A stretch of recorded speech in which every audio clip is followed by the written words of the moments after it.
Welcome to Animeconomy.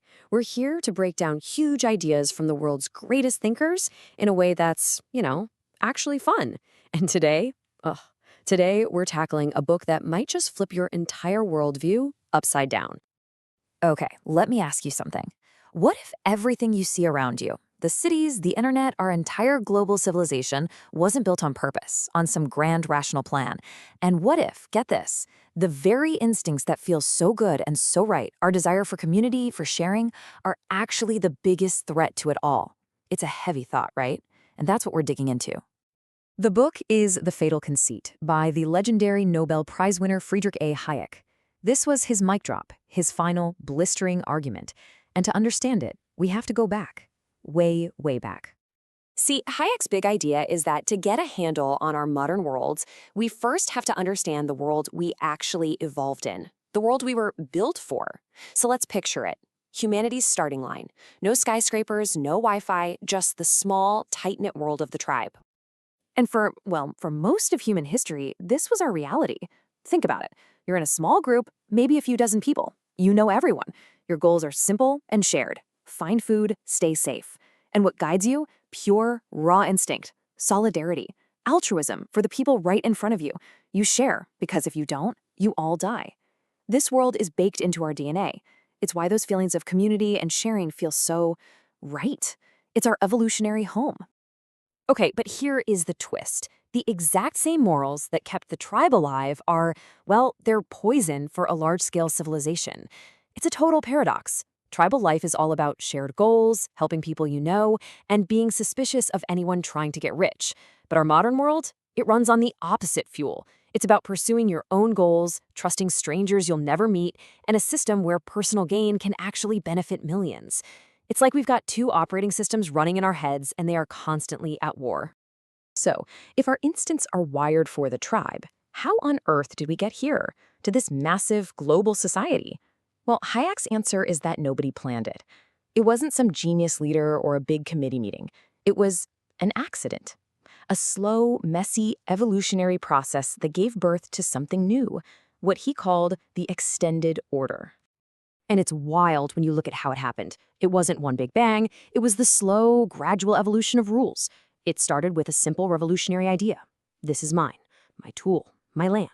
Then you see the ancient Greeks and Phoenicians weaving these incredible trade networks, forcing people to trust and rely on total strangers. The Romans took the ideas of law and property and spread them across an entire empire. And here's the kicker.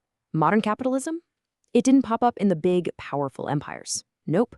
It grew in the cracks, in the free cities where people were left alone to trade and innovate. Nobody was in charge. It just emerged. And this gets us to the absolute heart of the book. It's a concept called spontaneous order. The best way to think about it is language. Did a council of elders sit down and design the English language? Of course not.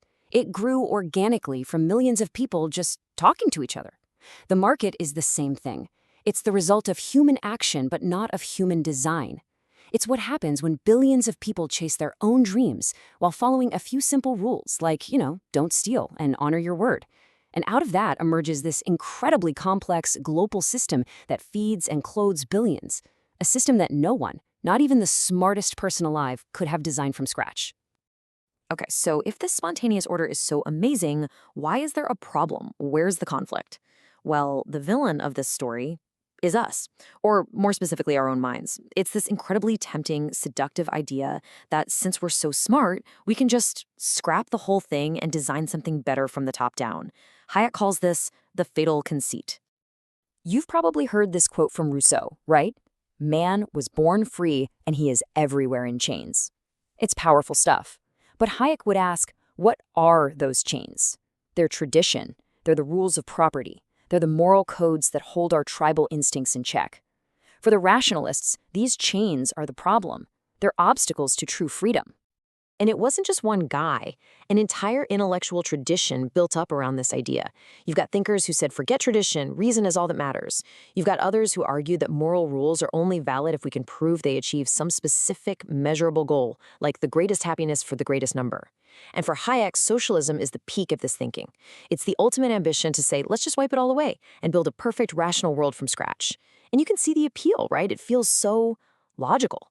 If we can build a rocket, why can't we build a perfect society? So here it is, the ultimate showdown, the war of two worlds. And this isn't about good guys versus bad guys. Hayek is very clear on this. It's a battle of ideas. The evolved, messy, spontaneous order versus the clean, logical, rationally designed one. I mean, it's a fair question, isn't it? If a genius can design a jet engine, why can't a team of geniuses design a better economy? It sounds so reasonable. Why would we leave something as important as our survival to the seeming chaos of the market? Hayek's answer to this question is, well, it's the core of his entire life's work, and it boils down to one simple, devastating word: knowledge. Okay, here's the deal. Central planners think they can just gather up all the data, but the knowledge needed to make an economy work isn't data you can put in a spreadsheet. It's scattered across billions of brains. It's the local knowledge a farmer has about her land. It's the gut feeling an entrepreneur has about a new product. It's you, right now, deciding you'd rather have coffee than tea. A lot of this stuff is what we call tacit knowledge. It's know how, not know that. You can't even explain it properly, let alone report it to a central committee. So the problem with central planning isn't that the planners are evil, it's that they're blind. It's impossible. And the market? The market has a supercomputer for this problem. It's called the price system. Every price is a little packet of information, instantly telling millions of people what to do more of and what to do less of, without anyone being in charge. So you can just see how this plays out, right? Step 1, the planners ask for all the information. Step 2, they can't get it. It's too much, it's changing every second, and half of it isn't even written down. Step 3, they make a plan anyway, based on old, incomplete data. Step 4, the orders go out and they're just wrong. You end up with mountains of shoes that nobody wants and massive shortages of bread. Step 5, the whole system just grinds to a halt. It can't learn, it can't adapt, because it killed the only thing that let it do that: prices. The entire order just collapses. All right, quick pause. If this is making you see things in a new light, do me a quick favor and hit that like button. And if you know someone else who loves to wrestle with these big ideas, share this with them. It genuinely helps us keep these conversations going. Okay, so after explaining why central planning is doomed to fail, Hayek takes a step back. He gets philosophical. Because if our instincts can mislead us and our reason can be a trap, then where do we find wisdom? What's the right path forward? And his answer is this really cool 3-layer model. Think of it like a cake. The bottom layer is instinct, that deep, primal, tribal stuff. The top layer is reason, our ability to think critically and logically. But the most important layer, the one holding it all together, is the one in the middle: tradition. All those learned rules we follow, sometimes without even knowing why. Things like property, keeping our word, the structure of a family. And here's the part that'll bake your noodle. Hayek says we got it backwards. We think our reason created these traditions. He says no. These traditions created a stable civilization in which our reason could flourish. Yeah, let that just sit there for a second. It's not that we're smart so we built civilization. It's that we stumbled into a civilization, a system of rules that worked, and that is what allowed our intelligence to grow. Our reason isn't the architect of society. It's more like a tenant living in a building it didn't build and doesn't fully understand. And that requires a whole new level of humility. So this humility, it points to a new role for us. We're not meant to be the master architects trying to design society from a blueprint. Our job is something else entirely. We're meant to be guardians of a flame that we inherited, but we didn't create. So what does it actually mean to be a guardian? It means understanding that civilization isn't our invention to be tinkered with endlessly. It means upholding those basic abstract rules: the rule of law, private property, the sanctity of a contract. It means defending free exchange not because it's flawless, but because it's our best method for discovering what works. And, most of all, it means having the humility to admit we benefit from a system that is way, way smarter than any single one of us. We can and should try to make things better, but we should do it carefully, piece by piece, not with a wrecking ball. And that brings us to the final, really tough question this book leaves us with. We tend to think of freedom as just doing whatever we want, following our heart or following our logic. But if Hayek is right, if civilization itself depends on us accepting these evolved rules that limit both our instincts and our attempts at rational design, then what does freedom truly mean? What does it mean to be free inside an order that is so much bigger and wiser than we are?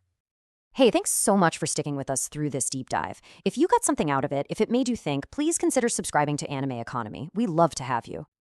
And look, if you want to go straight to the source and read The Fatal Conceit for yourself, we've got a link to buy it down in the description.